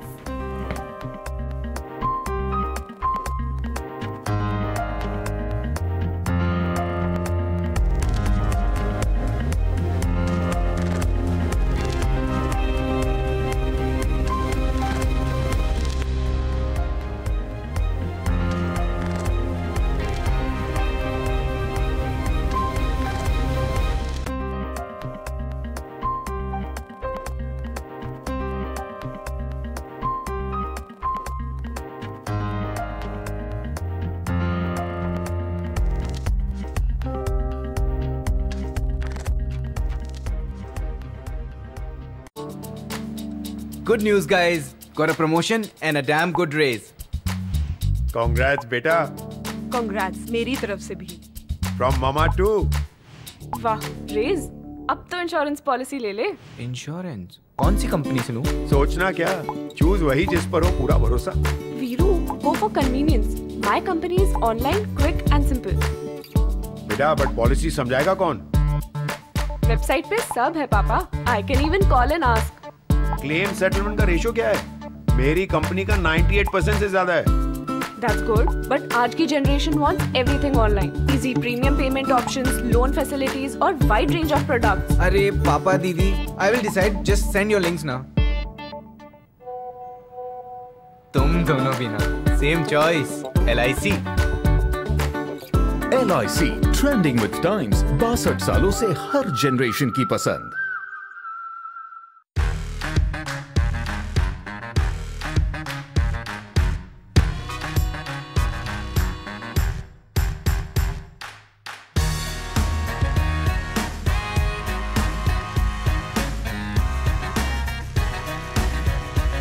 Anything and everything about your investments. We're just a touch away. Monday to Friday at 12:30 p.m. Only on Bloomberg Quint.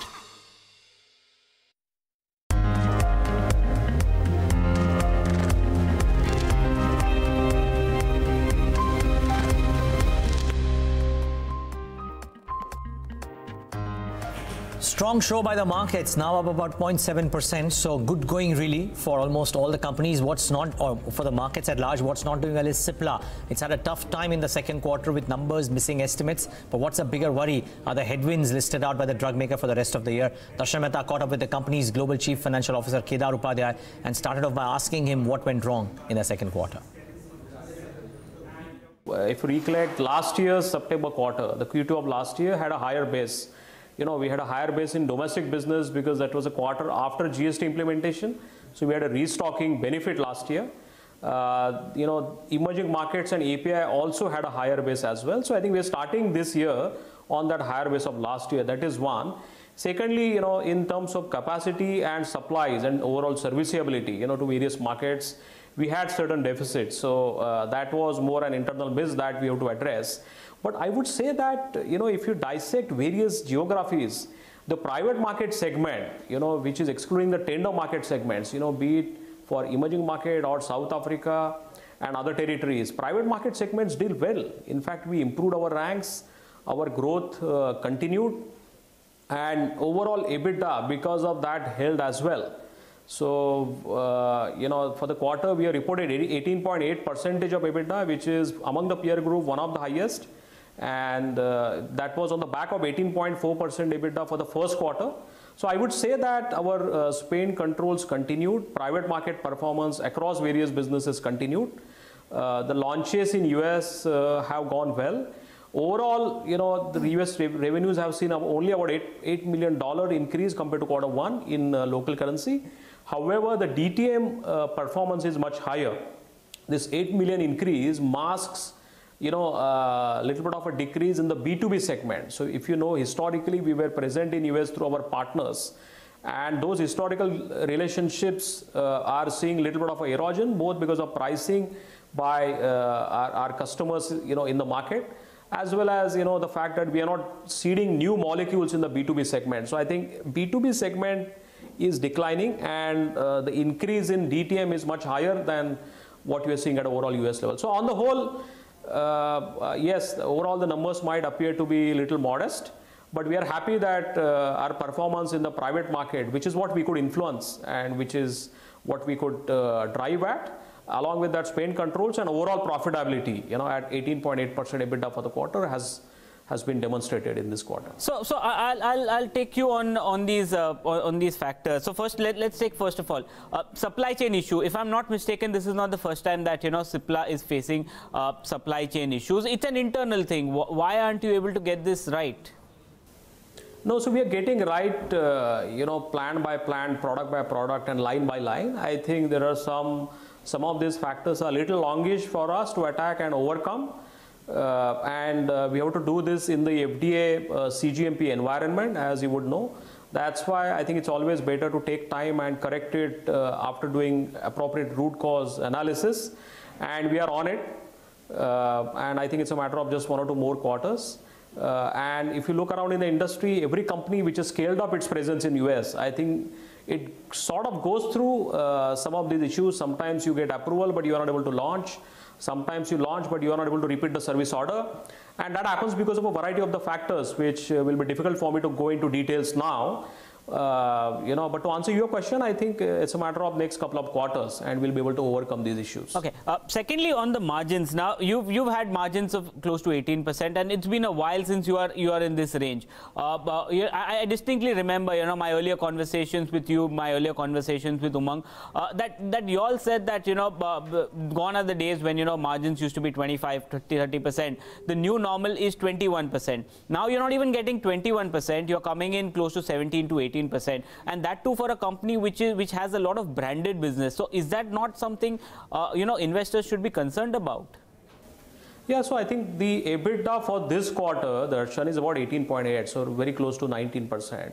And we could always be higher than that. I think some of these supply issues caused that little bit of deficit contribution. In case we did not have some of those issues, would have been higher, obviously, and margins could have been higher. But we are at least in that zone compared to 13-14% base business EBITDA which we were in 2 years back. I'm happy that we are in the zone. We are not far away. I think at this stage we'll have to balance both profitability and growth. In fact, cost decrease led EBITDA expansion. I don't want to say that it's over, but I think what we need now is both growth and profitability balance. That's why you saw, we are investing in, a campaign which is a flagship, inhalation awareness campaign called as Berok Zindagi. And that in the short term obviously creates some pressure on the cost, but I think it's the right thing to do. So what I'm trying to tell you that, in the coming days we will balance both profitability and growth. Reported EBITDA for the quarter is about 18.8, and we are happy, with the expansion of the US DTM business. In fact, you alluded to the branded market mix being higher for Cipla, and that's true. Most of our cash flows and valuation today comes from the branded markets. And we are investing in the US market. At the current scale of the US revenues, US business is not fully broken even. So when the US revenues inch up more towards 120, 125 million towards the end of this year, that would be the quarter to watch out for, in terms of the break-even of the US business. And then subsequent to that, once US business incrementally starts contributing to profits, I am quite sure that there are opportunities for margin expansion. But what I'm happy is we are not far away from the accepted zone, and while we could always be in that zone or higher, I think, as I said, we'll have to balance now growth and profitability both. Okay, coming to the US business, you had several launches this time around. The base compared to the other pharmaceutical companies, your peer group, was much lower. But nevertheless, the US business ramp up somehow doesn't. You all showed a growth, I'm not denying that. But somehow that ramp up or the expectation of growth is somehow is not coming in. The growth is simply not there for the US business. Yeah, so Darshan, let me just give a perspective. I think that growth is there. See, our US business comprises three segments. One is the acquired Invagen business. Secondly, the B2B business, which are the historical partnerships that we have signed over several years. And third is the DTM, the direct-to-market piece, where we launch our own NDAs. And in the 2 years from FY17 to 19, the DTM part, which we could influence and which we are working on, is reached almost 200 million on an annualized basis. And I'm quite happy because it started at only 40 million in FY17. So from FY17 to FY19, the DTM piece has scaled up from 40 million to 200 million. So that's the growth that I think you and investors are looking for. What has happened at the same time is the B2B piece, which is the historical relationships, are coming down, and the rate of decline of that B2B business was probably much higher than what we anticipated for. And that's why at an overall US level, you are not able to see traction. While there is a traction compared to first quarter, we have grown compared to last year, first half, this year, first half is also we have demonstrated strong growth. However, it could always be higher, but I am happy that the DTM piece which we could influence is grown. A part of that growth has been masked by the decline in both the B2B and Invagen business, but I think some part of that decline was by design. And going forward, as some of these launches that you rightly said are some of the most important launches which have been made in the recent couple of quarters, as the scale up further, as the scale up in terms of their share and their contribution to revenue, you could see additional impact. Okay. The other, I think, point of contention, and which actually today spooked the street, was the challenges that in your investor presentation you put out. There are some challenges that you believe will come in the next 2 quarters, be it the sanctions, be it capacity balancing, commodity crude price and China issues, and pressure on the tender business across the markets. Am I supposed to read that, the second half probably won't be attractive or probably will not perform as well as you did in the first half?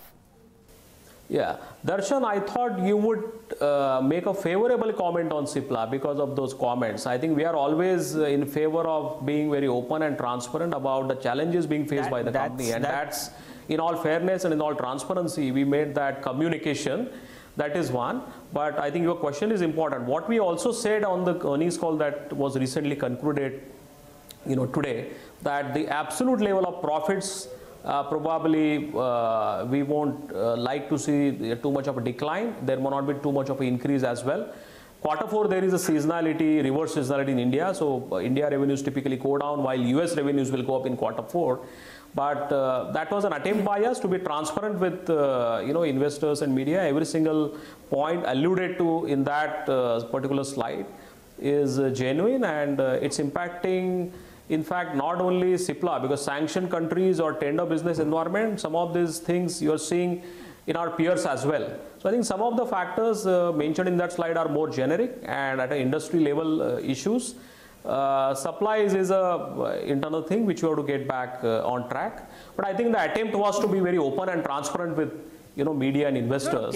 Kedar, my point is our efforts to mitigate those factors continue. So no, Kedar, it's not about being fair on this thing. I give it to you that you all were forthcoming enough to put these factors on this thing. My only thing and what I want to ask is that because some of these concerns seem to suggest that there could be some bit of issues that could impact the financials. I'm not judging whether you did the right thing or the wrong thing. It's fair. What you put out is fair. That's your assessment. I'm just asking, based on what I'm reading, can I expect second half to be tougher than the first half? That's a simple question.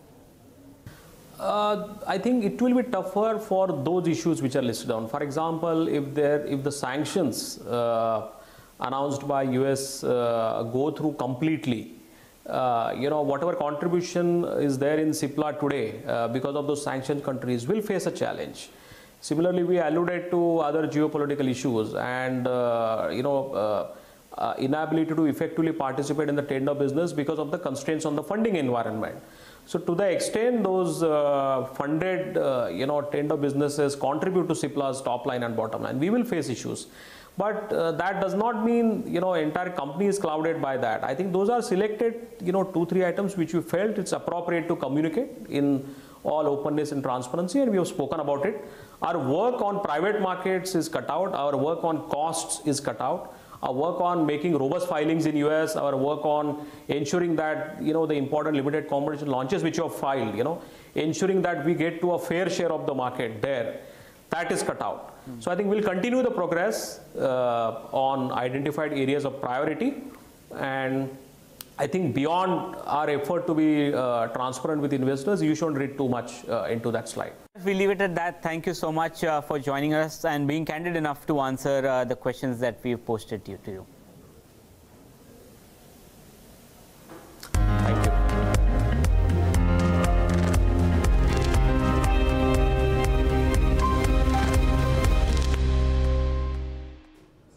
We are in conversation with Minda Industries, and joining us is the company's CFO, Mr. Sunil Bohra. Thank you so much, sir, for speaking to Bloomberg Quint.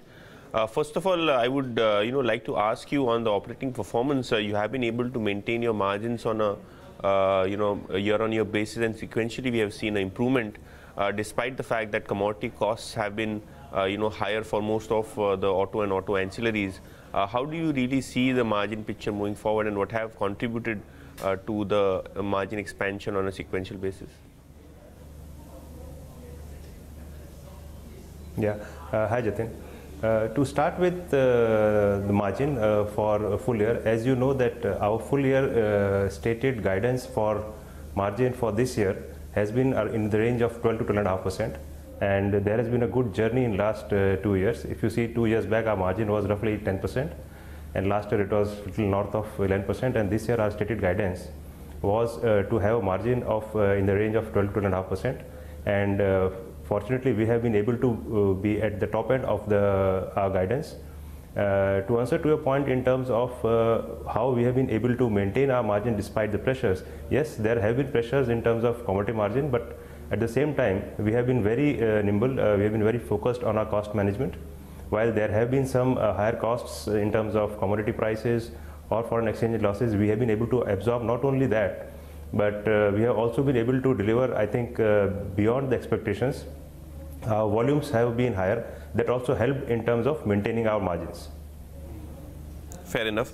And talking about the festive season in the domestic market, it has been kind of a slow down which has been seen in the growth rates when we speak to auto companies. So in terms of your order book from OEMs and the business in the local market, be it the replacement market or be it the OEM business, how do you really see it shaping up in the second half?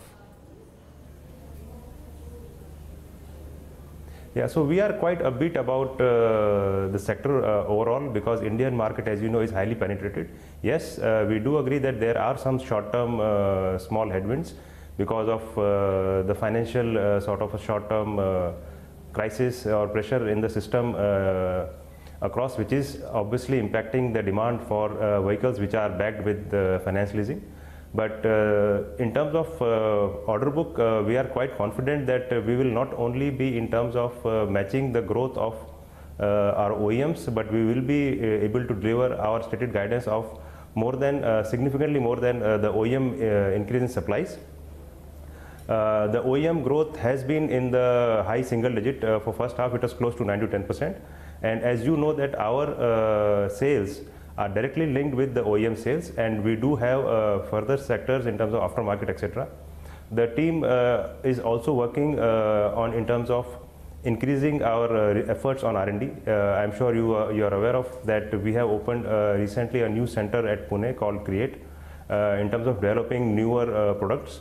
And that's how we have been able to not only maintain our market share, but also in terms of increase our market share by higher in terms of margins for newer products, and also new product lines in terms of increasing our pie and increasing the overall kit value to our OEMs. So while our H1 growth has been significant, we expect this momentum to continue in the H2 as well. And also if you see history, normally our H2 has always been better than H1. So we are quite upbeat about H2, and we do expect this momentum of first, second quarter to continue in the coming 2 quarters as well. Okay. And Mr. Bohra, what about the export markets? How really is the business shaping up there? What has been the growth rate in the second quarter? And also, if you could tell us how really is business shaping up in key markets like Europe and US? Yeah. So I think in terms of export, we are quite stable. Export market, there are some headwinds in EU. I'm sure you know about the changes in terms of WLTP, because of which there has been high inventory at OEMs in EU. There have been some changes expected in the engine norms, because of which there is some little headwinds in EU specifically. Our sales in EU, which is primarily horns in Clarton, Spain, has not been honestly up to mark in Q2, but we do expect this, once this clarity comes, uptick again in Q2. Our global sales have been stable, around 10% of our total revenue. In terms of our export from India to global markets, it's around roughly 9 to 10% of revenues, and we expect that share to continue. So in terms of absolute numbers, while our Q2 revenue has been 1,522 crores, our roughly global revenues is around 20%, which is primarily 10% export from India and 10% which is our global business, which is based out of EU and Southeast Asia. Okay. I was also going through your investor presentation, and you mentioned about new capex plans, and also hopeful that the new capex on the alloy wheel plant also kickstarts. What kind of investments have you already made in the alloy wheel plant, and by when do you expect the production to start there? Yeah. So as you rightly said, we are expanding not only our reach in terms of our current products, we are also expanding by new products. So we have recently approved alloy wheels project for two-wheelers, and also project for controller and telematics. So the outlay for both projects in total is around 300 plus 80 crores, roughly 380 crores. In terms of alloy wheel, we have already got land in Maharashtra. So we have made that payment to that account, and the orders will start now on. We expect the first SOP from the two-wheel alloy plant by end of next fiscal, and the production from our controller and telematics from the end of next calendar year. So these two are the new products which will come into our kitty, and that is what will help maintain our growth, which is much more than the industry average. So as if industry grow 10%, we expect to grow almost 15 to 20% in our total revenue base, supported with the new products like alloy wheels and controllers, and also through our R&D, we expect a couple of more products to come in line next year. Okay, we leave it at that, sir, and all the best for the coming quarters, and we wish you a happy Diwali. Thank you, and wish you the happy Diwali and everyone of the channel. Thank you. Okay, thank you.